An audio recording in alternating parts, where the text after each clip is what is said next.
ഇവിടെ നിൽക്കുമ്പോൾ തന്നെ നമുക്ക് പ്രൗഢഗംഭീരമായ ക്ഷേത്ര കവാടം കാണാൻ സാധിക്കും. 3 എടുപ്പുകളോടുകൂടിയ ഈ കവാടത്തിന്റെ വിവിധ ഭാഗങ്ങളിൽ ധാരാളം ദേവതാരൂപങ്ങൾ കാണാം. കവാടത്തിന് മുകളിൽ കാണപ്പെടുന്ന 3 ഇടനാഴികളിൽ നടുക്കുള്ളതിൽ ഗീതോപദേശത്തിന്റെയും വലതുവശത്ത് ഗണപതിയുടെയും ഇടതുവശത്ത് അയ്യപ്പന്റെയും രൂപങ്ങൾ കാണാം. പഴയ തൊടുപുഴ, മൂവാറ്റുപുഴ താലൂക്കുകൾ ഉൾപ്പെട്ടു വരുന്ന പ്രദേശങ്ങൾ ഒരു കാലത്ത് കുലശേഖര സാമ്രാജ്യത്തിന്റെ സാമന്ത വംശമായ കീഴ്മലൈ നാടുരാജാക്കന്മാർ ഭരിച്ചിരുന്നതായും ആ രാജവംശത്തിന്റെ അധികാരാവകാശങ്ങൾ കാലാന്തരത്തിൽ വടക്കങ്കൂർ രാജ്യാധികാരത്തിൽ ലയിക്കുകയും ചെയ്തു. ആധുനിക തിരുവിതാംകൂറിൽ ഈ രാജ്യം പിന്നീട് ചേർക്കപ്പെട്ടു. ശ്രീകൃഷ്ണസ്വാമി ക്ഷേത്രത്തിന്റെ വടക്ക് കിഴക്കായി ഹനുമാൻ സ്വാമി ക്ഷേത്രം സ്ഥിതി ചെയ്യുന്നു. ഭക്ത ഹനുമാന്റെ രൂപത്തിലുള്ള പ്രതിഷ്ഠയാണ് ഇവിടെയുള്ളത്. ഐതിഹ്യവും ചരിത്രവും ഇടകലർന്ന് കിടക്കുന്നതാണ് ഈ ക്ഷേത്രത്തിന്റെ പൂർവ്വസ്മൃതികൾ. ഭക്താധീനനും കരുണാമയനുമായ ഭഗവാൻ യതീശ്വരന് മുന്നിൽ പൂതനാ സോദരനായ ബകാസുരനെ ചുണ്ടുകീറിക്കൊന്ന ശേഷം മാതൃസവിധത്തിലെത്തി വിശപ്പ് കൊണ്ട് വളരെയധികം ക്ലേശിക്കുന്ന ബാലരൂപത്തിൽ ഭക്ഷണം യാചിക്കുന്ന യശോദാനന്ദന സ്വരൂപത്തെ കാട്ടിക്കൊടുത്തു.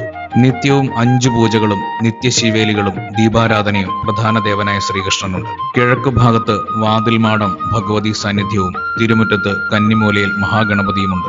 തേവാരമൂർത്തിയായ ശിവൻ, ദുർഗ, സാളഗ്രാമം തുടങ്ങിയ സാന്നിധ്യങ്ങളെയും പ്രത്യേകമായി ആചരിച്ചു വരുന്നു. പ്രദക്ഷിണ വഴിക്ക് പുറത്ത് കന്നിമൂലയിൽ ശ്രീ ശാസ്താവിനെ പ്രതിഷ്ഠിച്ചിരിക്കുന്നു. മതിലിന് പുറത്ത് തെക്ക് ഭാഗത്ത് സർപ്പങ്ങളെയും കുടിയിരുത്തിയിരിക്കുന്നു. സാമാന്യം വലുപ്പമുള്ള ഇരുനില ശ്രീകോവിലാണ് ഇവിടെയുള്ളത്. കല്ലിൽ തീർത്ത ശ്രീകോവിലിന്റെ ഇരുനിലകളിലും ചെമ്പ് മേഞ്ഞിട്ടുണ്ട്. ശ്രീകോവിലിനകത്ത് 3 മുറികളുണ്ട്. ഇതിൽ പടിഞ്ഞാറേ അറ്റത്തുള്ളതാണ് വിഗ്രഹം പ്രതിഷ്ഠിച്ച ഗർഭഗൃഹം. ഏകദേശം 3 അടി ഉയരം വരുന്ന ചതുർബാഹുവായ മഹാവിഷ്ണു വിഗ്രഹം കിഴക്കോട്ട് ദർശനമായി ഇവിടെ പ്രതിഷ്ഠിച്ചിരിക്കുന്നു.